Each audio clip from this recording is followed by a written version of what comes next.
Welcome to New Possibilities. I have a special guest today, Angel Ramirez-Jordan. He has a very popular YouTube channel. He has Instagram, and also he's on Facebook. I will include links to all of his social media in the description box to this video. So for today, we're going to talk about colorism and Black identity. And we all know about the problem of self-hatred in the Black community, the whole issue of dark skin versus light skin, and just all the negative stigma that has been associated with Black skin, dark skin.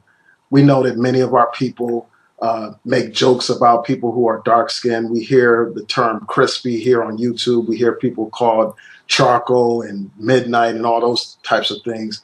And just growing up as a kid, I remember that there was a dark-skinned African American in our community, and many people would ridicule him because of his skin color. And people actually make fun of people because of their hair texture or their facial features. So they have features that resemble traditional African features. Then people mock those people because often we have been taught to hate ourselves. While they condemn dark skin, they elevate and celebrate light skin often, unfortunately. You have many people who, at one point, they used to think that light skin was more attractive. They would think that hair that resembled European hair was more beautiful somehow. And we would use terms like good hair and bad hair in the Black community. And often the term good hair was applied more towards people who had hair that resembled white hair or Indian hair or something other than African kinky hair. So this whole phenomenon of dark skin versus light skin has existed in our community for quite some time. And I saw a couple of your videos. You deal with the issue of race and you deal with colorism in some of your videos. And I wanted to talk about it from a different perspective. Often we hear about how dark-skinned African Americans are discriminated against, but rarely do we hear about the experience of light-skinned people. Often people presume that light-skinned African Americans are more privileged than dark-skinned and that they don't face any problems. And I saw one of your recent videos where you talked about this, so I wanted to spend some time just hearing you elaborate on your experience and just your feedback. What do you think about this whole issue of colorism?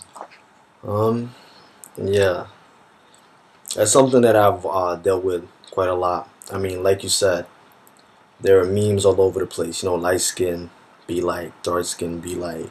There's stereotypes that seem to come from, within our community based on just simply shade. The complexion or your tone of your skin. Now, I mean, when people there is at the moment, there's like this debate right now with almost this. I think they call it light skin privilege.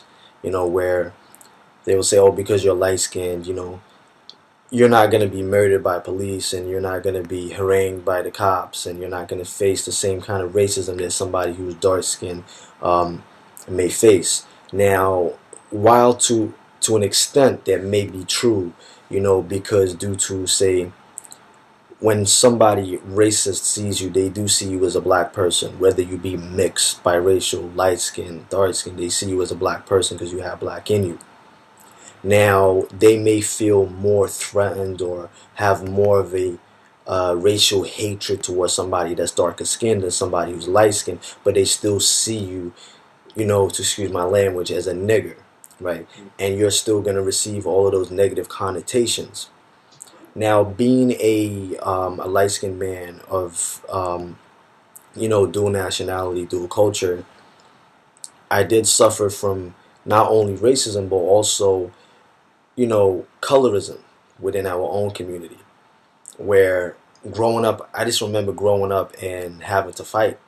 Every day fighting at school, fighting after school, coming out the barbershop, having to fight. And my dramas always seem to can't come from like, darker skinned guys. And whether that was, and I kind of didn't know whether that was, as you grow up, you think, was that their insecurity? Was it a problem that they had where they felt, I don't like light-skinned guys because light-skinned guys get all the attention, or light-skinned guys get women, or light-skinned guys are treated better than me, so I don't like them. So because Right. of this, I'm gonna basically, treat them badly. Now, you can only really kind of go like based on your experiences. And I remember having like other, other friends. My cousin is dark skinned. My best friend is brown skinned. He's just slightly lighter than yourself. And my brown skinned friend would always say, "No one cares about us. We're in the middle. No one cares. There's this light skin versus dark skin, and we're just there plodding along. Like nothing's going on. Like, oh well, yeah, I'm brown skinned. You know, like, and it kind of does bring that attention, to you. Like, and I mean, I did have a video when I talked about the whole colorism aspect when we talk within our community when we talk about what is better, you know growing up in a Jamaican and Puerto Rican household, and when people would find out that, oh, my mother's Puerto Rican, they say, oh, that's where you get your good hair from, or, that's where you get your complexion from, is from your mom, or I'm good looking because of my Puerto Rican side and not my Jamaican side. They're both nationalities, and it used to kind of, and these are the things that I would hear all the time. And Right. I wasn't hearing them from white people. I was hearing this from black people. I was hearing this from people that looked like me or that were darker than me. Even my grandmother, my Puerto Rican grandmother, used to say stuff like, "Oh, you don't want to go in the sun too long. You don't want to get too dark." Or my even my dark skinned grandmother, my dad's mom, would have like a similar aspect, and kind of feel, I mean, she ended up married. She's a dark skinned woman, and she married a very light skinned Jamaican man. So and she always said that she had a more of a preference to lighter skinned men.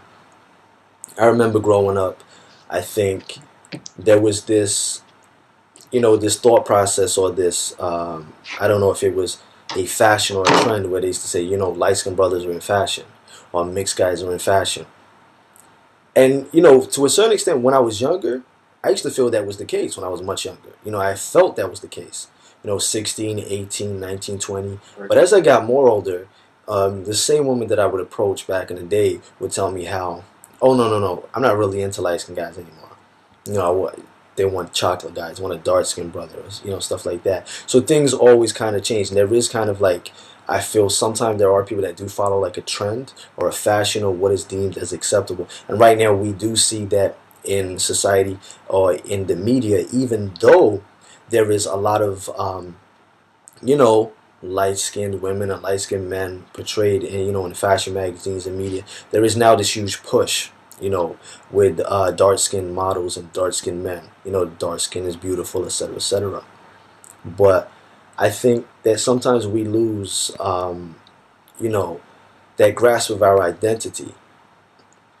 We're probably one of the very few people that have this separation based on the color of, or the texture of our hair or the shade of our skin. So even though I know that in India they have this whole thing where, like the darker Indians versus the lighter ones, they don't necessarily have like, this. It's not necessarily the same as how it is in our community, but we almost act as if it's a completely different race, as if light skin and dark skin are two totally different races.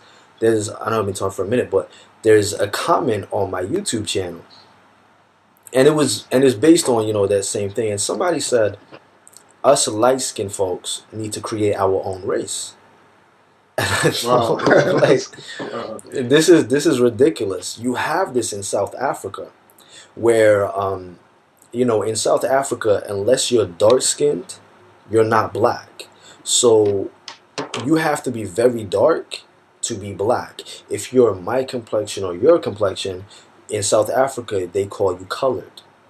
So they have colored versus black versus white. So what you need to understand is, if we don't unify, we will almost go into this almost South African kind of like dimension. Exactly. Which, and if you watch any documentaries about South Africa, you have right now you've got the lighter skinned black folks who call themselves coloreds, who are basically saying that they're basically the lowest of the low right now. That during the apartheid era, it was, the whites were the highest, and then it was the colored, and then the blacks were at the bottom. So light skin and then the dark skin.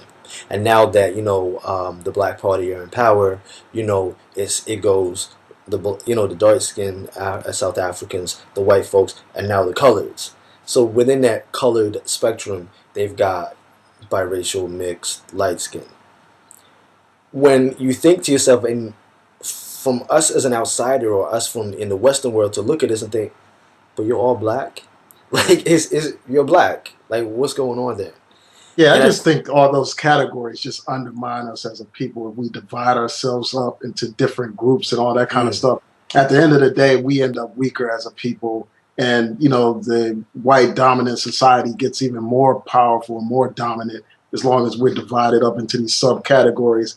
And regardless of the fact of what complexion we are, we're still, as you said, basically treated like the N word, mm, treated with disrespect, still discriminated against, mm, still subject to police brutality, employment discrimination, and just overall oppression in a white man's world. yeah, And the thing that you said about these other groups of people where they still have color issues, like you mentioned India. Uh, yeah, I mean, all over the world, we see a phenomenon where they actually sell bleaching products in hmm India, in Africa. And you would think, like in the motherland, where Africa, you have black people, you have positive images of black people regularly. You would think that people would have self love there. But because of the mm. legacy of colonialism, you see that even in Africa and the Caribbean, you see people using these skin bleaching products. Because, I mean, even there, they have self hatred issues. It's It's just the something else. you know what it is. Okay, it's this. There is this European standard of beauty, and where the European standard of beauty is in the face of America, in the face of Europe, in the face of the United Kingdom, in the face of the Caribbean and the West Indies. We think that it's not going to be in the face of Africa, but it is. Right. Because you, come on, South Africa was colonized by the Dutch.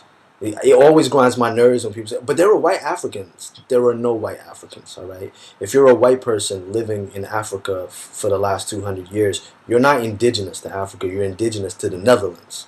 You're still Caucasian. You're European. So they have all of these colonizers that have colonized North Africa, West Africa, and you Mhm. see things in the media. The media is everywhere now, especially with the internet now. People see everything.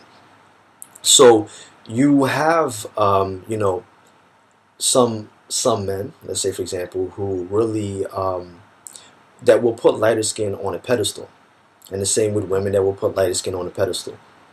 So these darker skinned sisters in the motherland see this and want that same attention, and they feel that light skin is a representation of beauty.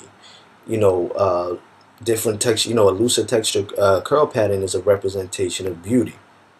So what we're doing is we're bringing this westernized European standard of beauty, and it's going into the motherland. Okay, Right. and they're seeing this and think we want to be accepted, we want to be beautiful, because so many times before when we used to talk. What I think, you look at a very curvaceous woman, real big butt, thick thighs, big hips, and say, well, you know what? That's a body only a black man can love and appreciate. But now, the westernized European culture has decided, yes, that's beautiful in certain, category, and to a certain extent, certain parts of it. So Right. now everybody wants it. So the same black women that weren't really proud of having curves, that back then may now be more proud of having curves because it's now socially acceptable. If and again, it's the media. Some people say there's this whole thing now with like contouring your nose. Okay, so you have a lot of sisters that will try to get a more Eurocentric looking nose or more of a slimmer bridge, something kind of more like a straight nose. But again, if tomorrow we wake up and all over the media you've got these sisters with more African noses, a wider set nose, this then and the media and society tell you this is now beautiful. You're gonna see how people will Right. want surgery for a broader nose, and the thing is, we're so controlled by the media and what the media put out there, we don't even realize it. To what we wear, to what we eat, everything. There's a trend right now for natural hair. All right, is it the trend for natural hair? Is it necessarily because a consciousness, an awakening, a self-love, or is it everyone's doing it? There's this Right. trend. Yeah, that's a good point because, a while ago I did a video about African American women having natural hair.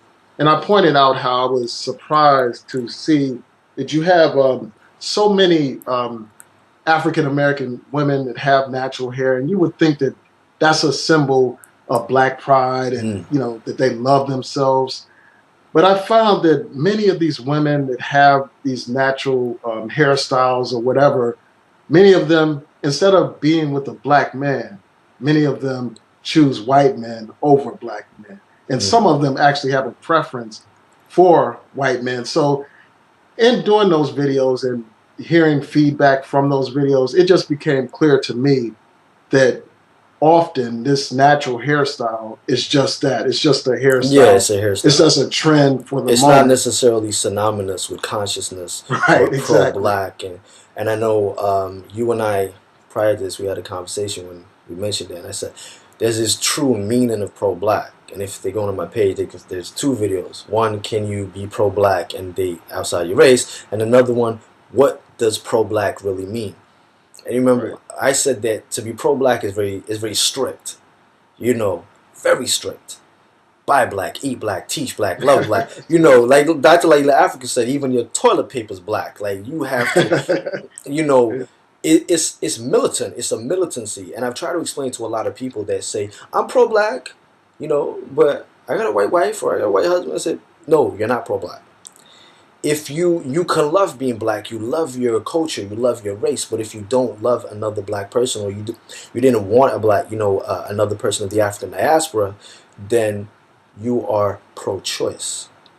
You're a humanist. You know, you're pro-life, pro-love. All of these things that and whatever words we can think of. Are you pro-black? No. Because you need to really. I mean, if they watch the video, they'll understand how I break down pro-black to the point that when you break it down, you question yourself. You go, Am am I I pro-black? pro-black? Like this is, you think to yourself, am I really pro-black? Because look at some of the real pro-black brothers and sisters through history to the point where they would never date outside of their race. You've now just to like that leads into the light skin dark skin thing is this. I had a brother of mine, a dark skinned brother, said, "You know what I don't like? I don't like how all these pro-black conscious sisters always got a light skinned man. They was like, why are they always with a light skinned brother? You know." And Yeah. I thought, And I hear that like the flip side of that as well. Like a yeah, lot of guys talk all this Black Power stuff, and they're then with a white they have a woman. white woman Yeah, or they have I a very mean, light woman.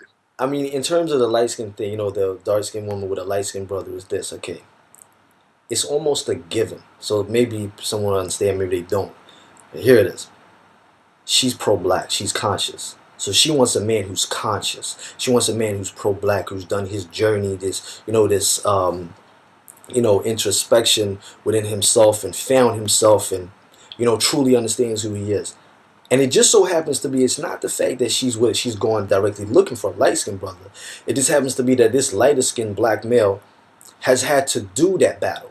He's literally had to do a more of an introspection, more of a battle, because sometimes people told him he's not black. Sometimes people told him he's not, because we have the purists. Unless you're dark skinned, you ain't black, my brother. You know what I'm saying? So things like that.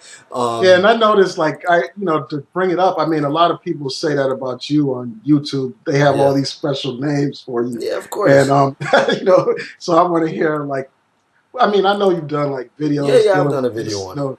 I they mean, called you like Rachel just Dolezal and yeah, yeah, of course. Malcolm Mexican and all I'll that go stuff. into that. I mean, like, but just Yeah, with the light skin thing, it's just like, all right, the man that she's with is pro-black. He's conscious. And it just so happens to be that this light skinned brother just happens to be very conscious. And she's gone with that. You look at light skinned brothers like Malcolm X, Huey P. Newton.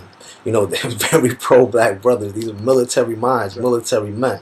Now, with me, the problem with me is that, okay, sometimes we don't, okay, there's trolls. You have to understand trolls versus real people, versus people that truly understand. We have a lack of education, right? Rosa Clemente. So Rosa Clemente is a black Puerto Rican activist. I'm sure you know who she is.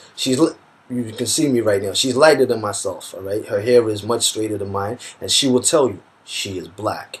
She tells you her ancestors are from Africa. Her roots are from Africa. She's from the motherland. If it wasn't for Africa, there would be no her, all right? She tells you straight off the bat, she accepts her Taino bloodline. She accepts her African bloodline. She, however, does not accept the colonizers, the rapists, the murderers. And it's the same thing when you look at, all right, any woman, God forbid, that has been a victim of rape will not raise her child, under the same guise as the rapist. She's not going to tell them about the rapist, who the rapist was. You know what? If the rapist was white, that child is black because the mother is black. And this is kind of how Rosa Clemente sees it. Now, for me, I am a product of intercultural relationship, internationality relationships, right? Both my parents are from the same geographical area. They're both from the Caribbean. They're both from the West Indies. The islands are very close to each other. You've got Jamaica here, then you've got Hispaniola, then Puerto Rico, then you have all the other small islands, that make up the Caribbean. My father is a light-skinned, a brown-skinned black Jamaican. My mother is a Puerto Rican who is. When you look at a Puerto Rican, the average Puerto Rican, they're not white. They're definitely not white. Okay, they're not. Some of them are very dark. Some of them are your complexion. Some of them are my complexion. Some of them are lighter, but they have African features. This ties into the whole: are they black or are they mixed? Now a lot of people will tell you. You look at any of my videos where I say Puerto Ricans are black. People don't really seem to understand the concept of black versus race. Yeah, I want to talk about that for a second. Yeah. This whole issue of Afro-Latino identity. Because a lot of times you have a lot of Latinos or what's called Hispanics deny that African aspect or that African history. Who would look like you. Right, exactly. They would look like you and say, nah, I'm mixed. So what has been your experience with that? Like, have you encountered people Yeah, that have up to... All right, so when I look at somebody who has bigger lips than me, I have kind of a straight Ethiopian kind of nose. They have a broader nose than me, thicker hair than me, darker skin than I have. And you look at this person and think, you're black. And they say, no, I'm not black. I'm Puerto Rican. I'm Dominican. Yeah, that's your nationality. The thing you need to understand is that when you say black, okay, to these so-called Hispanics, they connect black with African American. And there's this negative connotation throughout the world with African Americans. So it's like, I'm not black. I'm Puerto Rican. All right, I understand that you're Puerto Rican, but I'm not African American. Well, I'm not saying that you're African American. Exactly. Then when you get those Puerto Ricans that will say, look, we're mixed. We are mixed. We're mixed with black, white, and indigenous Indian. Every Puerto Rican, every Dominican somehow has this internal genealogy percentage calculator in their head when they turn around to say, well, we're like 75% white, and then the rest black and indigenous Indian. How do you know this? None of them have taken a genealogy test, but yet sit there with Afro hair and African features, okay? Whether your skin is light, yes, your average Puerto Rican looks biracial. It's fact. Okay? Now, here's the thing. You're mixed. Yes, you're mixed. Are you still black? Yeah. No one is by calling you black. We're not saying, because if you go on a site, the real words, the real definition, you're talking about Negroid, Mongoloid, and Caucasoid. All right, those are races. The word black is something that civil rights activists fought for. They didn't want to be called Negro. They didn't want to be called colored. They saw it as a spectrum. Whether you were mixed, remember, this was whether you were mixed biracial, yellow, caramel, brown, red, dark skin, dark as obsidian, we're black. This is the spectrum of black. It comes from here to there, right? You had Puerto Rican activists that were fighting for the exact same things. Pedro Albizu Campos, who was this is a black man, right? This is a black his feature-wise, he looked kind of very similar to me. If they type in Pedro Albizu Campos into Google, he's a light-skinned brother, very similar features to me, had very curly hair. This man thought he was Puerto Rican. I'm just Puerto Rican. He was Puerto Rican. He graduated, he was the first Puerto Rican to graduate with honors from Harvard. He spoke like 4, 7 different languages, right? He goes to the military, so he has to fight, for America. And he thought because he had a degree, he spoke all these languages. He's Puerto Rican, and at this time there was segregation. Right. He's gonna fight with the white soldiers. When they stuck him in the black barracks and with all the other black soldiers, he was confused. Like, what's going on? Because you don't see yourself as this Right. particular race because I'm Puerto Rican or Dominican or light skin or mixed, but society saw you as black. Exactly. So you couldn't drink from the same water fountain. You're fighting for a country that does. And that moment was when he realized, well, we are black. Okay, when you look at the African influences in Puerto Rico, and people love to lessen it and dumb it down. Like, it's not that much. It's really prevalent.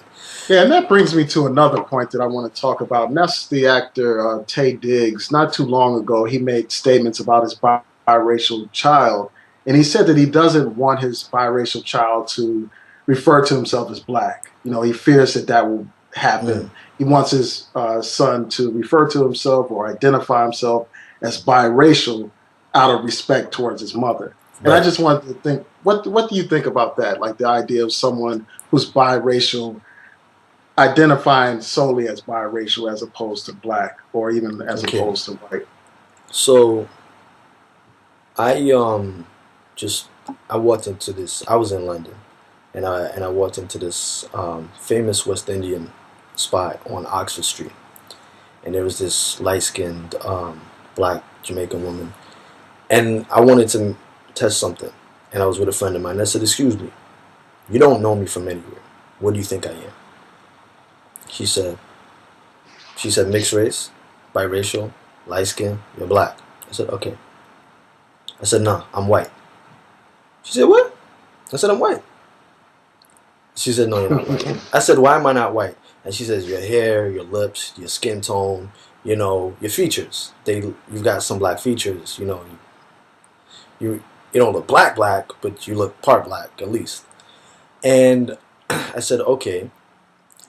I said, "All right, let's say, for example, my mother is white and my father is black." She says, "Okay, what am I?" She says, "You're mixed race." I said, "Am I black?" She said, "Yeah." I said, "Okay, so I'm black, why?" She said, "Because of your features. You have black features that your features resemble more black than if you look at my hair, for example. This very round ball of curls is nothing like straight hair. But very similar to a person who has an afro that pulls it back in one. Just may not be as thick or as tightly curled. Right. My lips are, full, things like this." She said, "Because your features resemble more closely to black."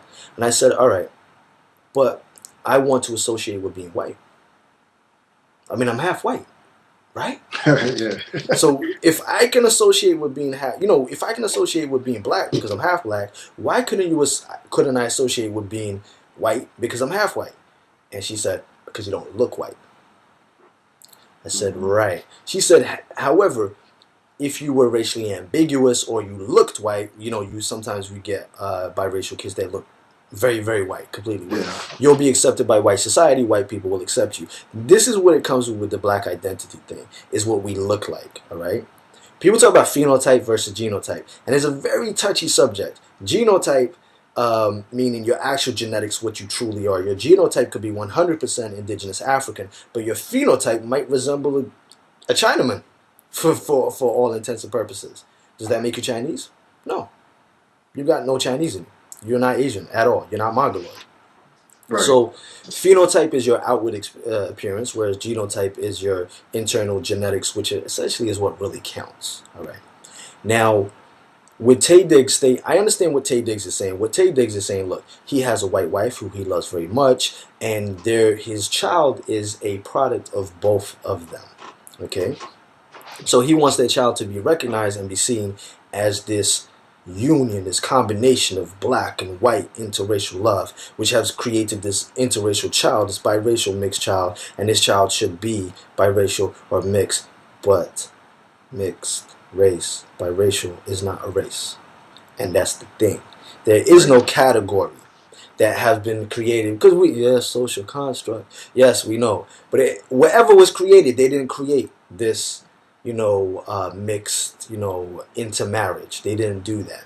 Now, when going back to black as an identity, purists will turn around and say you're not black unless you're 100% black. Okay, if you're not 100% indigenous, then African and 100% Negroid, then you're not black. Now, you need to understand, like I said, race, Negroid, the of indigenous Africans. Black is not a race. It's just a word that we associate with the black race, the Negroid race, and anything thereof, that is closely identified to the black, to the Negroid race. You get confused because we're so used to saying black as a race. Okay, we are the only people, as a people of color, whether we're Puerto Ricans, Dominicans, Jamaicans, African Americans, and all the other islands that associate with race rather than landmass. When you talk to a Japanese person, excuse me, Mr. Japan, what are you? I'm Japanese. What's your race? I'm Japanese, right? Because remember, Asian is not a race. We always refer to the Asian race. It's not a race. It's a huge continent where an Indian person and a Japanese person and a Korean person and a Bangladeshi person look nothing alike. So why have we put them all in this umbrella Mongoloid race? They look nothing alike. So they identify with themselves by landmass. Because if I say to you, I'm bringing my Japanese friend, you know what I'm bringing. Right. You know what they're going to look like. Landmass, because they haven't really been infiltrated like that. Their mix hasn't changed. I'm bringing somebody from Pakistan. You know what they're going to look like. I'm bringing somebody from Bangladesh. You know what they're going to look like, etc., etc., etc. I'm bringing somebody from Nigeria. You roughly know what they're going to look like. I'm bringing, the other African countries, you know what they're going to look like. If I say to you, and all these countries associate with landmass. Now, I spoke to a person from Sri Lanka. And I asked him the question. I said, what race are you? And he says, Sri Lankan. I said, that's not a race. He goes, Asian? I said, that's not a race. And he goes, well, to be honest, we know what we look like. We just associate with the country that we're from because we all look like that. I said, all right, when you see a black person, did you call them black? He said, no. So what did you call them? He said, we called them African. Because, again, landmass, they assume that this is what Africans look like. When you see a white person, what do you call them? Do you call them white? They said no. In their country, in Sri Lanka, they call them English. Because this is something that's indigenous to it. Things like that. It's what was with landmass. Now. And that's why I personally prefer the term African, as opposed to black. I mean, I use them interchangeably, but if I have to choose. But our situation is slightly different because we are in the West, in countries that have been colonized. When people say an American, well, I have videos where they say, well, if you don't like it in the United States, you go home. How about you go home? Because this country doesn't belong to you. You're not indigenous to here. The Pilgrims, where were they from? I wonder. Plymouth in England, right? So if you're a white person who thinks you're purely American, well, you're actually British, all right? So go home, go to the United Kingdom. That's where you're indigenous to. The people that truly own this land, that are indigenous to this land, are brown people. Yes, we can go into whether they were originally from Africa or whatever, but they're the Native Americans. They're the indigenous people, the Cherokee, the Navajo, the Blackfoot, all of that. Right. Now, with colonization, we've changed so much. Where you've got Puerto Ricans that are light skinned, dark skinned, brown skinned, the Dominicans, Jamaicans, African Americans. So when I tell you I'm bringing my American friend, you don't know what he's going to look like. That can be anything. Could be anything. So we now have to hold on to that race, because that race now is an identity of what we are. But black, like I said, is a spectrum. Okay, you have to at least be black, to be black. You got to at least have some African. You can't be Rachel Dolezal or go identify. Yeah, I was going to ask you about that. This whole idea of black identity. She basically said, well, I identify as black. I may not be biologically black, but hey, that's what I identify with. I identify as Batman, but I'm not actually Batman. You know, it doesn't matter. I don't actually have the tools he has. But look, And a lot of it people like compare that to the whole situation with transgender people. Like they say, well, I identify as a woman, even though I'm a man biologically, okay. that kind of thing. Whether I will ever see a transgender woman as a true woman or not is irrelevant at this moment, right? Whether I will or not is my business, you know.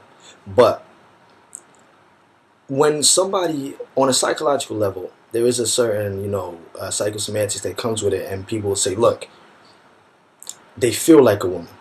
You know, they hate the body that they're trapped in. They feel that they're trapped in the wrong body, and it really plays on their mind. And they can be depressed and also commit suicide.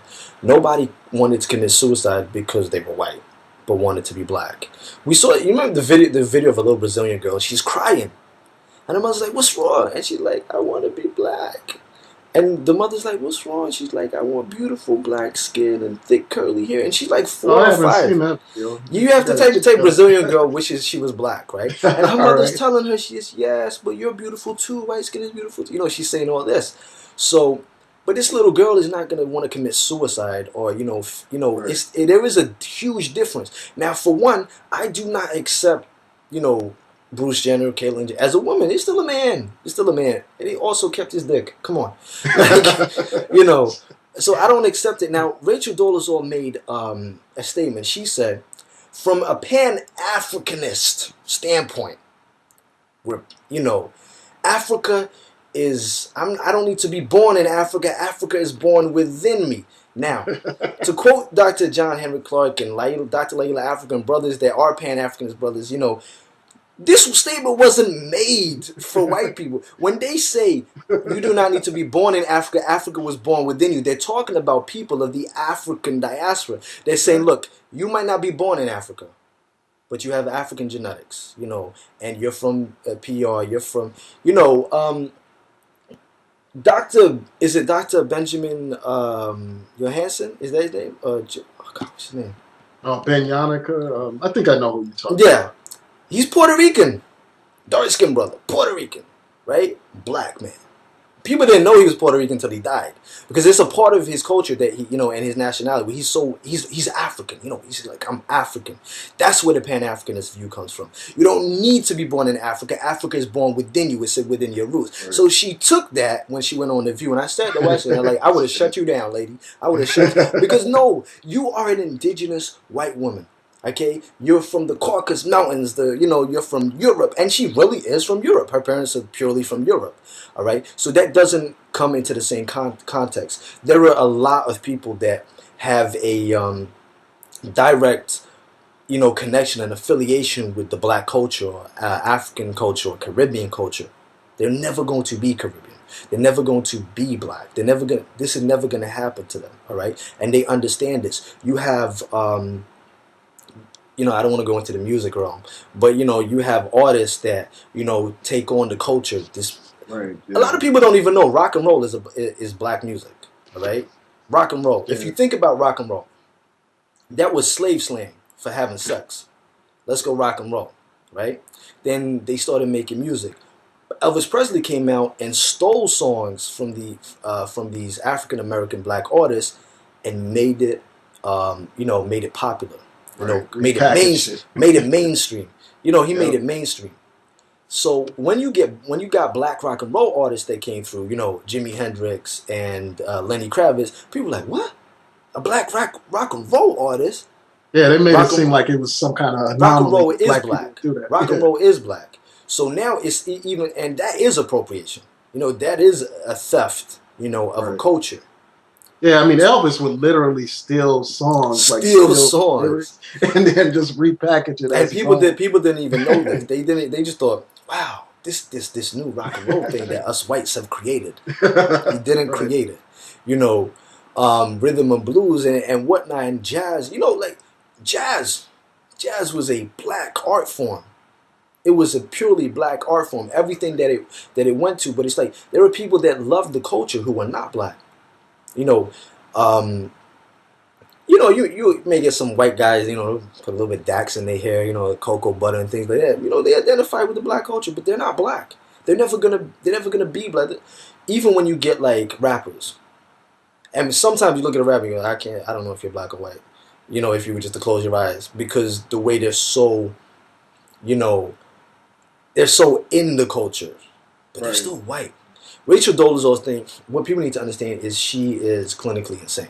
All right, she is. She has lost her brain to the point that when you were willing to lie, to the extent that she was willing to lie, when you're willing to totally disown your parents, it's like me if I was on the other side of the camera with you, me putting my arm around and say, "This is my dad." It's just like Yeah. this is what she did. She's like, "This is my dad." She literally did that. She did that, and the guy just sitting there, and the guy's sitting there like, I don't know. She said that I think her brother or her foster brother was her son. This is an entire, I mean, we're totally going way off track, but, Yeah, but now, with me, you've got trolls that be like, he's like Rachel Dolezal. Well, you'd have to be pretty stupid to think that. Because for one, even if I was 100% nationality Puerto Rican, I'd still be black though, wouldn't I? I still have African genetics. So many people don't even understand what it is to make a Puerto Rican. When they go, oh, not all Puerto Ricans are black. Look at Ricky Martin. Okay. But you know what? He may not have as much African DNA as, say, Diego Calderon, right? Or Rick Gonzalez, or Zoe Saldana, or Rosario Dawson, right? These are Puerto Ricans. So he may not have as much DNA, but the ones that I'm talking about, that I'm calling black, they're black because you see their hair, you see their face, you see their skin tone. Plus, people need to understand that some of these Puerto Ricans are not, long-time Puerto Ricans. They're like second-generation Puerto Ricans. So when they go, well, my grandfather's from Spain. Well, then you're not a proper Puerto Rican, are you? You're just a Puerto Rican by nationality, So things like that, when people need to, so even if I was just Puerto Rican, essentially, I could be a third black, a third white, and a third indigenous Indian. That's enough to be black, because we're looking at black as a culture, black as a spectrum, black as, black represents the spectrum of your indigenous African race with all mixes, okay? Taye Diggs' son, no matter where he goes, he's going to be a black man before he's going to be a biracial kid. They're going to see a black person first. It doesn't matter what his complexion is. What you need to understand is this. I can walk into any bar that you frequent, any place that you go to, you as a black man, and they will call me their brother. They will look at me, and if they don't know what I am, they'll say biracial, mixed, light skin, he's black, right? I'm home. Can I walk into a white bar and be home? It's never going to happen. That's a real point. Yeah, I'm never going to be able to walk into a white bar and they say, this is my brother right here. You got a tan and got a pearl. Like, it's not going to happen, right? That's not going to happen at all. So, yeah, I mean, when we think about that, we just have to understand, like, this whole social construct of race really wasn't even created by us. I mean, they defined what was black and what was white. Yes. And they set up the one drop rule. We were the first people. We were the first people on this planet, right? So I want you to think about it. So we're the first people on the planet. All right. Look, Africans, indigenous Africans are the first people on the planet. So we're the originals. They're the originals. Zinjanthropus man, Lucy, all of that, the original. Now, the newcomer walks in. We don't know any. We just know us, right? We know our tribe. We just know this little community that we're in. That's all we know. A newcomer walks in. Who is the newcomer to turn around and say, now the newcomer's white? You're black. But I'm older than you. I'm more established than you. We were here first. Who are you to say that we're darker than you? Who are you to say that we're different? Maybe you're the different one. And this is essentially what happened. The newcomers came and said, you're darker than me, so I'm going to call you black. We're lighter, I'm going to call us white. We're this, we're that. Now, here's the irony of everything. The irony of everything, and I'm going to have to go there. All right. So, they call us monkeys. White anthropologists, official evidence proven that all Caucasians have 5 to 9% Neanderthal DNA.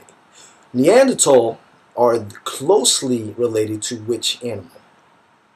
That monkey. A monkey. All right. So they have the audacity to call black people monkeys when they all have a minimum of 5 to 9% Neanderthal DNA, which is closely resembled to apes. Now, Yeah, and that reminds me of a point that I saw. I saw this black scientist breaking it down how like whites just have more in common with monkeys than black people do. yeah. You know, because people constantly compare black people to monkeys and apes, Well, but he was breaking it down scientifically. of And course. I may include a link in the description box just for Yeah. people's curiosity's Look, sake. look, look at the whole. Okay, so when they say we're all Homo sapiens, indigenous Africans are Homo sapien. They are 100% Homo sapien. And these, and I always have to say white anthropologists say this because the moment you say a white person said it, that must be true. Everybody believes Oh, it. that must be true. You know, let me be a white man talking something now. They're like, the white man said it. You know it's Yeah. real when white people say it. So all of a sudden, look, they dictate that there was two species. All right, I love this when I talk about race and then white people say we're all the same race, we're all the human race. I'm like, well, humans actually a species, and races are subcategories of those species. All right, so get it right. There was Homo sapiens, then there was Neanderthal. Neanderthals were the white, species, and Homo sapiens were the dark black species. Okay, Homo sapiens intermarried with the Neanderthals and created, the Caucasian race. Okay, and obviously it goes down, and it's watered down and watered down until now they have very, very little, Neanderthal DNA, but 5 to 9% is still a lot. Now, so are we the same species? No, we're not. This is why you talk about there are some brothers that say white people need to pay homage for their creator, i.e., the black woman is God. Things like this, or, God is within Africa, because without God, you would not be yourself. You would not even be white, all right? And if you're not going to pay homage to the human God, then you need to pay homage to the other 5 to 9%. But you don't want to pay homage to the Neanderthal DNA because you tried to say that we're the Neanderthals, but science has said that you are in fact the Neanderthals. So pay homage to God, but as we know with white supremacy, you always want to take and steal things. So when they steal it, they say, no, we're the humans and you're the monkeys, but your own scientists are telling you, actually, no, that's not necessarily true, okay? So, and I And don't, it kind of reminds me of like Planet of the Apes, like where the apes are running things and the yeah, humans are the ones that are oppressed, and they're the and they ones who are have the it slaves. backwards. You know what I'm saying? But Yeah. So anyway, so when you look at obviously like people from the Caribbean, people from African American, we do have white DNA in us. We do have white. Some of us have very little amount in it. Some of us have a lot. Okay. Do some of us have Neanderthal DNA? We probably do. It's going to be a lot less than your a lot less than your full Caucasian, full European person.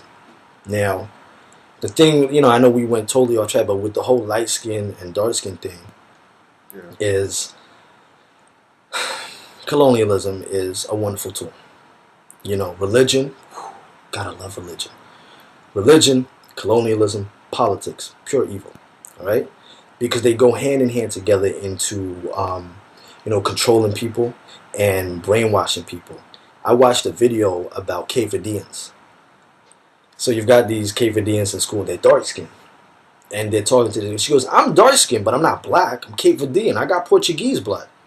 She's dark, beautiful sister, very dark, very, very dark skin. And they're going around and they're like, "Nah, we're not black. We're Cape Verdean. We're Portuguese. We got Portuguese blood." Cape Verde is an island off the coast of Africa, which was colonized by the Portuguese. You speak Portuguese, you're not Portuguese. You were colonized by the Portuguese, you're not Portuguese. Okay, and you get this whole the light skin thing, the dark skin thing. When we spoke about, you said Willie Lynch. Now here's the thing: people left it for Willie Lynch. It's not true. It doesn't exist. It doesn't matter. The right. The concept, concept is the true. concept is true. Okay, because it did Exactly. happen. They had whitening camps. You know this? They had whitening camps. They wanted to see in slavery. They wanted to see how light they can make a black person. This is where the one drop rule came from. People don't know where the one drop rule. The one drop rule was created by white supremacists and racists, so you shouldn't use it. No, the one drop rule was created, yes, by racists and white supremacists and slave owners to represent their tests, the whitening camps. So they're trying to water and dilute the black race to see how long it would take to eradicate the black gene and make it white. It got to a level where they thought they did it, and then something pops up. Black always comes back. Curly hair came back. Full lips came back. A tan came back. That's where the one drop rule came in. They said that, to be honest, we're going to drop the one drop rule in there because at a certain level, it could come back. And so you have to be this amount of white for us to not fear that it's going to come back. Yeah, Now, and I think that's like the important point here. Like this whole thing of black skin versus light skin and all that kind of stuff.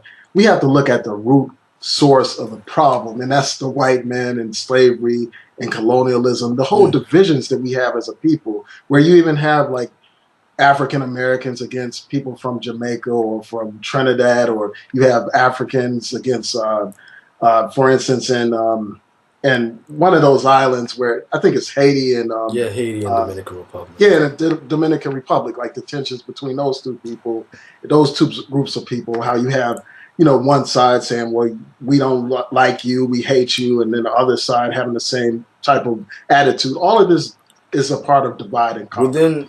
Within the, especially within the so-called Latino speaking islands in the Caribbean, there's almost like this unspoken, don't speak about it, it doesn't exist racism, where they will tell you that they're not racist. There's no racism on the islands. There's no color. It's not racism. It's colorism. Okay. There's no colorism because we're all one people. We're Puerto Rican. We're Dominican. You guys talk about race, white, black, white. We're just Puerto Rican. We're Dominican. We are this perfection that was created by these three races, right? But yet you have a problem with darker skinned Puerto Ricans or darker skinned Dominicans. You have a problem with more African features to the point where I have heard Puerto Rican women on my mom's side of the family say, to their daughters, because their daughters are darker, you better get you somebody who's lighter, because you don't want to get any darker or don't be in the sun, things like that. Now, Haiti, Dominican Republic is crazy. It's almost like in South Africa, this beef that we talked about, the black versus colored, things like that. We need, and it's the same things. Even like it's just this perfection where the slave master, we need to be as close to the slave master as possible. Religion was used to control us. Where in the book How to Control the Negro, it says you must create an identification with divinity as being white. So what we do is we state that all of the apostles, all of the prophets, all of the angels, God is white, pure white. So what they see is they look at the master and see the master is the closest thing to perfection, closest thing to God. So they respect you. So they use that. So now you've got black people that go, well, yeah, the white is perfection, and this and that. So I want to be like that. I want to be as close to that as possible.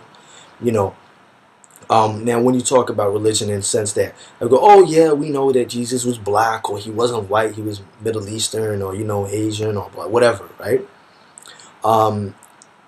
Black people have this way of saying that he's black. We know he's black. You try to put a black Jesus in one of those black churches, up on the wall, they won't accept it.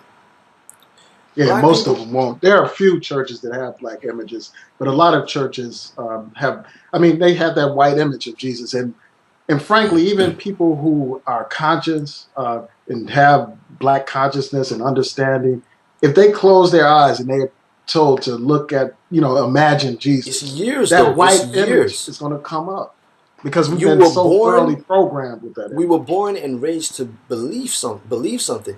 If I say to you, okay, my son that comes into the world, and I tell my son every single day that this is green, so this color is green for the rest of his life, he's not going to be able to even be able to comprehend that this is black, because all he's heard is that this is green.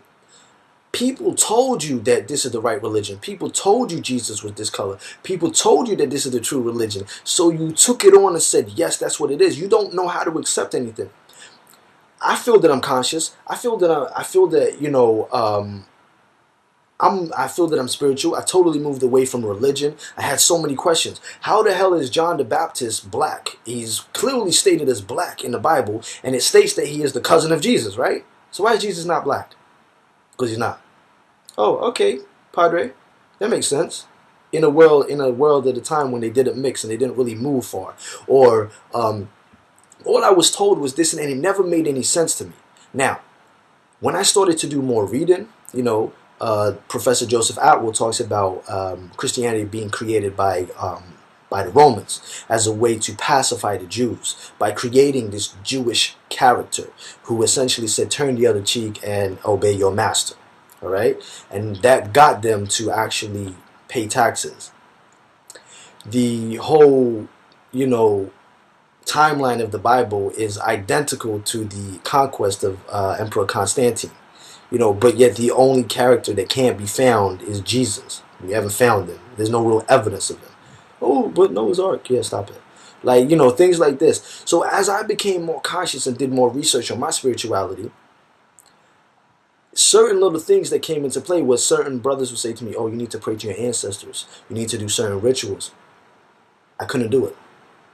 I've been so indoctrinated for so many years that even though I know that that's probably the right thing, it just seems weird to me. It seems awkward to me. And this is where I'm getting, no matter how conscious and spiritual you think you are, it's like, okay, you've got a flock of sheep that are blind and controlled. Now you as a sheep who are open your eyes and become conscious, and spiritual have moved away from that flock. You've moved away, but you're still lost because you don't truly know what the truth is. Because my mother and my father weren't there in the beginning telling me, you need to pray to your ancestors. You need to do these rituals. You need to do this. You need to talk to an Arishi priestess. You need to do this. We don't know this because this was stolen from us.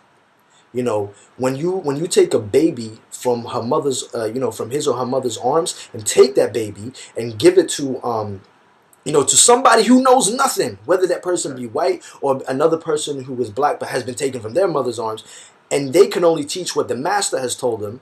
Well, this is now facts. This is now the truth. This is now our culture. So you've with this, the Hispanic side is that this is what they believe now. Okay, so much so that you don't realize the food you eat, African, the dance, the music you dance to, the drums, African, your styles, African, that incredible, beautiful body shape that everybody loves and adores from Puerto Ricans, African, those features, African.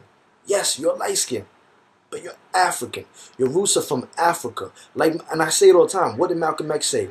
A cat can give birth in an oven. It's not going to give birth to cookies. Your roots are your roots regardless. You've got this whole thing with I'm going on here, but you've got this thing with you've got some belief system that state you are whatever your father is. Then another belief system, you are whatever your mother is, because you were born in that womb. So if your mother's black, you're black. If your father's black, you're black. So many different ideologies, so many different belief systems. Like, I don't know, what am I?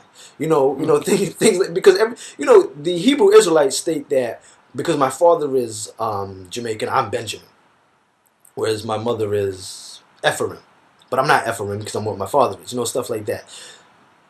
The Hebrew Israelite, it's a great ideology, but it has a lot of flaws, and that's another conversation for another. Yeah, we can do a whole video about that. Trust me. But again, it's hard to even touch on the light skin versus dark skin subject without touching on colonialism, without touching on the effects of slavery today, without touching on exactly what it is they did to us in the brainwashing. Because you know what? When have you seen Sankofa? Yes, I saw that years ago. Excellent movie for this topic, movie, right? Yeah. Especially the light skin thing. His mother was black. His father was raped his mother. He was a slave master who raped his mother, and she gave birth to this blonde, afro-haired, strong, light-skinned brother with green eyes. Right. He was real light, and she obviously saw it, and he became an overseer. He would do the whipping and stuff like that because he was light-skinned, green eyes. Still a slave, though. Still a slave. He didn't know where he was. He didn't know what, it was so much confusion.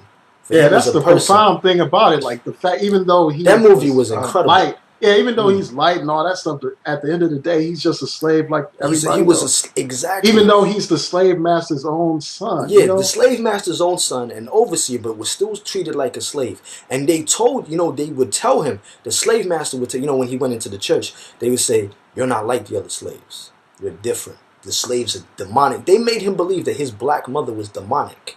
That she was the devil. And that, he was slightly different. Okay, to the point that he hated his black side, you know, the black part of him. But the slaves, look at the beauty of the slaves. The dark-skinned slaves knew he was black. Do you know what they said? You know, I think there's a part when his mother says to him, he said, "You think because you're light, you're not black? You're still black. You think because I was raped by a white man that you're white, you're black." She said, she like, "I am your mother. I am Africa. You are African before you will ever be anything." And that is what we need to really like take home. And in the movie, and people need to watch that movie. But it's Yeah, like I need to see that he again. ended up killing his mother. Remember, he ended up killing his mother because he lost his mind. He killed his mother, and in the end, he took her back. When he realized what he did, he took her back to the church and he put it down on the altar. And the priest was like, "What are you doing? Take that off there now. This is the house of God." And he turned around and said, "She is more holy and more spiritual than any of you devils have ever been. She deserves to be in the house of God more than any of you people."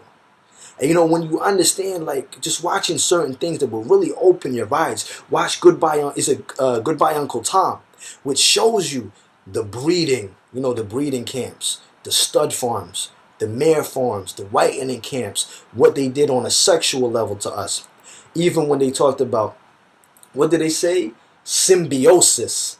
When they said that the slaves are getting lighter because it's kind of like chameleons. The longer they stay with, you know, people, that they'll become white. No, you were sleeping and raping the slave women. That's why. But Right. your women were too stupid to understand what was going on. Okay? Now, this, when you understand what that happens, and it is, of course, there was a slight difference in treatment back then. There was a slight difference in treatment. Okay? Whether, you know, Willie said, "Look, you have to pit the dark-skinned slaves versus the light-skinned slaves and Right. make them feel that they're inferior and just like that." And that, whether it's true or not, that's happening today. All right? Because what's the movie? Menace to Society. When Kane robs the light-skinned dude for the rims. And the light-skinned dude says, "Come on, man, ain't we brothers?" Right? You remember, he Yeah, goes, I "Come on, man, ain't we remember. brothers?" And Kane looks at him and he's like, "Shut the hell up." You know what I'm saying? Yeah, Because you ain't my brother. We lost that unity. We yeah, have lost that unity. When we were my father used to say that we were better as a community when we were segregated. Okay? The so-called Hispanic community, the West Indians, the Jamaicans, the African Americans had this unity. We were black. We weren't white. It didn't matter about race. We had to buy black. We had to teach black. We were our own community. We looked after each other. We dealt with things first with us, right? This black on black violence wasn't happening. Okay, the black on black crime, the gangs weren't happening. The Latin Kings, the Bloods, the Crips, all of these original gangs were set for a reason, to protect each other and have a unity and a family. But the gangs went left and became, you know, a gang within each other and started attacking each other. The moment they said 1964, 1965, boom, segregation is over. You can all, oh, okay, we accept it now. But then you had, you know, and we lost that whole unity that we had, that love that we had, that structure we had. Now you get the token black person around his white friends who is accepted. You know, the acceptable black. Acceptable black is the black brother who isn't too dark. You know, so he's accepted by white people, and white people don't mind him. It's cool like that. And you know, and I've had it happen to myself where, you know, and I've had friends that have had it happen. Okay, so when these things are going on happening, we've lost our unity. When back in the day, light skin versus dark skin wasn't such a huge thing. Yeah, we were what was that, a conch, you know, trying to like relax our hair and this like that. That was all about trying to be beautiful in the eyes of, you know, the white man, white yeah. I woman. think even back in the day, I mean, you still had a big problem with colorism. You know, you had the whole paper bag test, the Yeah, brown paper the bag paper test, and all brown that kind of paper stuff. back to, And but you it actually wasn't. But had I think like it's gotten worse. fraternities and sororities that wouldn't accept people based on their complexion. Like if they were too dark, they Mm, couldn't join X fraternity or mm. Y sorority or whatever. So you've always had that colorism that goes back to slavery. But I mean, we still have that problem today. Yeah, I I mean, just think it. But I just that's personally what. think it's gotten worse than back then.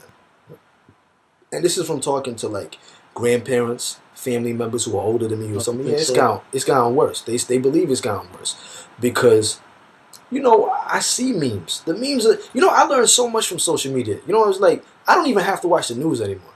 Oh, this happened. Okay, I didn't know. Yeah, after That I saw happened. your video where you mentioned that, you mentioned these photographs and the memes. I did a search online. I searched both like light skin memes and dark Dark skin skin me, memes. yeah. It's just like outrageous It's outrageous. how prolific that You stuff is everywhere on that. Exactly. And Yeah, it fuels a certain hatred. Now I made a video when I said that. I asked the question. I said, "Do dark skinned women and light skinned men share the same enemy or the same struggle?" right. Yeah. The reason I said that is some people didn't understand it, but the reason I said it was to say, look, some the men who seem to attack black women or dark skinned black women, would we be in agreement that they're normally dark skinned themselves? Yeah. Okay. The same men that seem to attack dark-skinned black women also seem to attack and hate light-skinned black men. So this was what that statement was about when I say that we share the same enemy. There are light-skinned women and mixed women, mixed black women that have been attacked by dark-skinned women, whether it be, in the same way that I was attacked by some dark-skinned brothers, and there are obviously, and vice versa. There are light-skinned girls, in school and things like that were attacked. All of these things do happen. And I've had, the most idiotic statement somebody left on one of my videos on Facebook was like, um, excuse my language, but this nigga's not black, he's technically light skinned. Okay. Nigga, black, light skinned. Yeah. When you're putting those words into the dictionary and looking at synonymous, definitions, and they all light skinned. Light skin is a word. Light skinned, are words used to explain and describe a black person's complexion. Nigga, a derogatory term used to describe a person of African descent. Black, an incorrect, acceptable term for the race, Negroid race. So essentially, you're saying this black's not black, he's technically black. That's what you're saying. And that's what I mean, where like we have this stupidity. And like I said, you have the purists that say, well, you're not black if you're not 100% black or if you're not dark skinned. And you're like, oh, okay, well, you need to start sitting in the back of the bus again, since Rosa Parks was light skinned, okay? And you need to, no longer have your freedom and civil rights or anything like that because of, Hewitt P. Newton was light skinned. My brother Malcolm X was light skinned. You can only go with, Marcus. You can only represent what Marcus Garvey got for you, and you can only work with what Martin Luther King got for you. I'm gonna stick with what my light skinned black brothers got for me because they did it for me, and the dark skinned brothers. No, they didn't do that. Black was for black, like regardless. Well, when they fought, they are turning in their grave right now. They're like, I didn't fight for you to just be light skinned versus dark skinned. I didn't fight for that. I don't see anybody being better than me because they're darker, or me being better than anybody because I'm lighter. I don't see that. I truly do see us as black. Whether you're, this is what you need to understand. Whether you're half black, I'm not the type. I'm not. Oh, if you're an eighth black, you're black. No, I don't. No, there is a stage when I go, all right, yeah, whatever you want to identify as, But if you're half black, if you're 3/4 black, if you're mixed with a little bit, if you're black and Chinese, you're black. Yes, I am black. I am a mixed black man. I am clearly mixed. Yeah. So this has You been like a great discussion. Like we can conclude by talking about like solutions. What do you see as the solution to this colorism problem? Since it's been going on forever, it seems like from slavery and until today. How can okay. we address this problem and move beyond it? Colorism was started, perpetuated by white people, by the slave masters, but it lives on because of us. All right. Knowledge itself is an incredible thing. Like once you start to read and learn and really understand what's going on, because right now white people aren't the ones going, oh, you're light skin, you're dark skin better. Like they might be, but it's us doing it. Okay, white people are sitting there going, you're black to me, but we need to truly understand unity and understand how important our numbers are as a unit and what we can do. the other day I was talking to a friend of mine about I want to do this thing. I have this project I'm working on, very very low key, which is about unifying gangs, where the gangs in Chicago, the gangs in New York, the gangs in LA have got their issues where they're fighting against each other. And yet, remember I've said this to you before, the enemy of my enemy is my friend. If the enemy of, and if your enemy, the police, and the police are killing you off, right?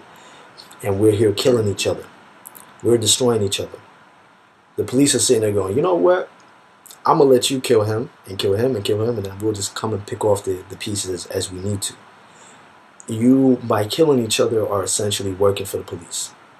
You know, by saying, yeah, they're over there, you're snitching to the police. By saying, they're, you know, killing them and having, no, they're killing us and we're killing us. We're making it very easy to commit genocide, to cause this genocide. It's very, very easy. So, what I want to do is to awaken a couple minds on whether this can be done with the help of other people. This is something I'm working on right now, and I'm speaking to people about doing it.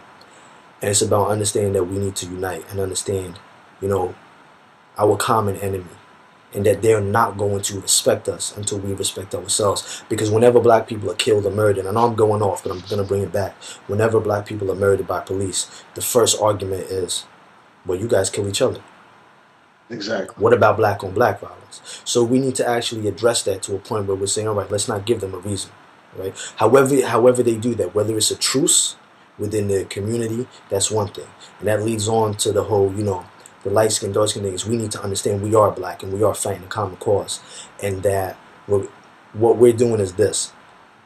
We are being oppressed and we're being destroyed by, racism, by other, by white people that hate us. Not all white people are racist, but still, by white people that hate us, by systematic racism, oppression, and at the same time, we're fighting ourselves.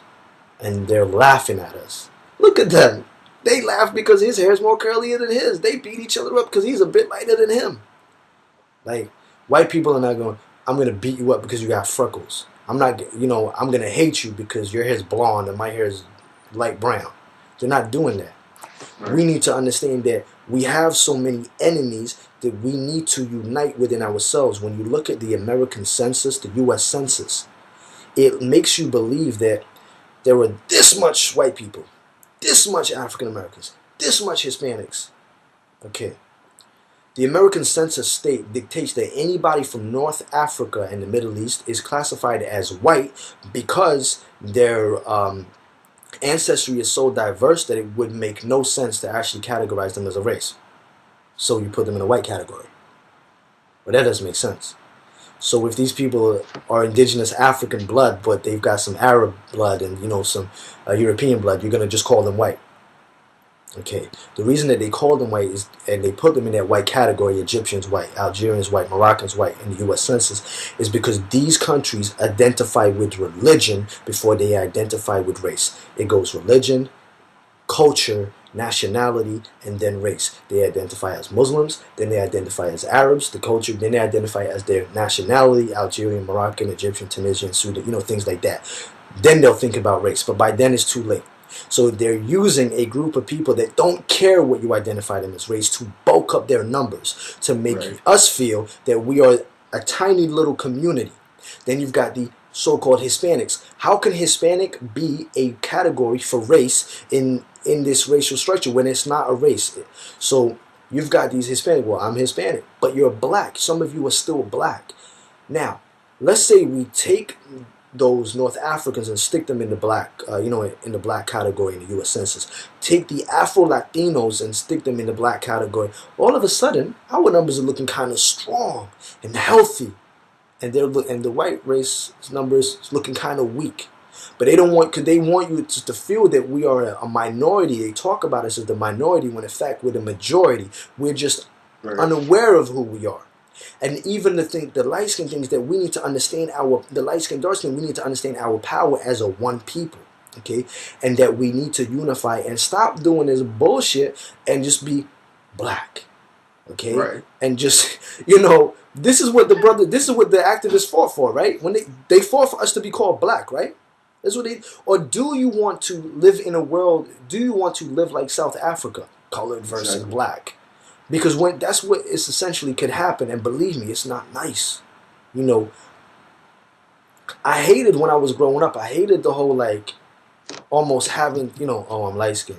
Well, my dad's black, my mom's not black apparently. Things like this, and having to pick and choose and stuff like that. My grandmother, my Puerto Rican grandmother, was the one that told me, "You're black. You're black. We're black. We're Puerto Rican, but we're black. You're Jamaican or Puerto Rican. You're black, right?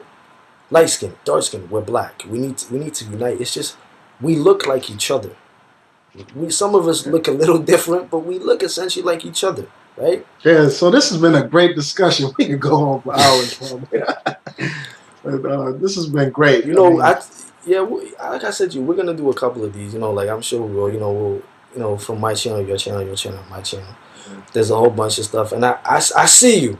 I see you. I see the hip hop thing. I see you touch on certain stuff. I saw a Slim Jesus thing. I think it's prompted me to want to do a video as well. Because we come from a similar background of love for hip hop and things like that. I don't necessarily talk on every subject you talk on, just haven't got around to and stuff like that. But I gain a lot of knowledge from your channel, and I do see stuff, and I respect your standpoint. Where I am. When it comes to you, we've had discussions.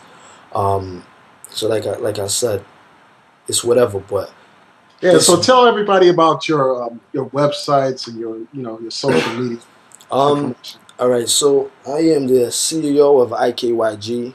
So IKYG stands for I Know Your Game. I Know Your Game started off as a relationship platform to give women the power and take back their power and understand game. It was kind of like Steve Harvey meets the real truth. No sugar coated, no, just straight blunt. It is what it is. This is what's happening. Forget the BS. In the way that I could put it. My website is www.ikyg.com. Instagram and Twitter is angel_ikyg.com. I have a Facebook account. You can find me. Type in Angel Ramirez-Jordan. So Ramirez-Jordan. Yeah, my mother's last name is Ramirez, father's last name is Jordan, things like that. You can find me. You can Google me, Angel Ramirez-Jordan, you'll find me. Type me into YouTube, you'll find me. You'll see some idiot videos about me. You'll see my videos about me. If you want to just come straight to the source, then just go to type in Angel_IKYG. Yeah, real easy to find me. All right, so I'll have all that in the description box. Yeah. I'll send you that as well. So it is what it is. Everything. I got a couple projects going on. I have Slavery Unchained. As you can see from the discussion we have, I have this great love for history, and and I do read a lot in regards to slavery. And I'm trying to do a project called Slavery Unchained at the moment. I'm trying to raise the funds where I can pay for authorities on African history and slavery who are much, much, much more knowledgeable than me to actually give us the truth, the raw truth. Forget, and this is just strictly slavery. I want to do it as 3 parts. Like people will hate me for the Slavery Unchained, which is transatlantic slavery. Then Slavery Unchained, the land quarter. Let them know what really happened. And then Slavery Unchained, Arabian Nights. Because there was a colonialism, with the Arabs and things like that. So things that I'm doing, I got a lot of projects going on. Like I said, the gang thing I'm working on at the moment, which I don't require funding for the gang thing, for the gang unification. That's just something else that I'm trying to do. So, it's about trying to give back as much as we can to our community and using the platforms that we do have for good. I want to give you a congratulations. I know you made a video saying that you touched on 1,000 subscribers and things like that. That's good. And like I said, any shout outs you need, I got you on that. So yeah, that's what's up.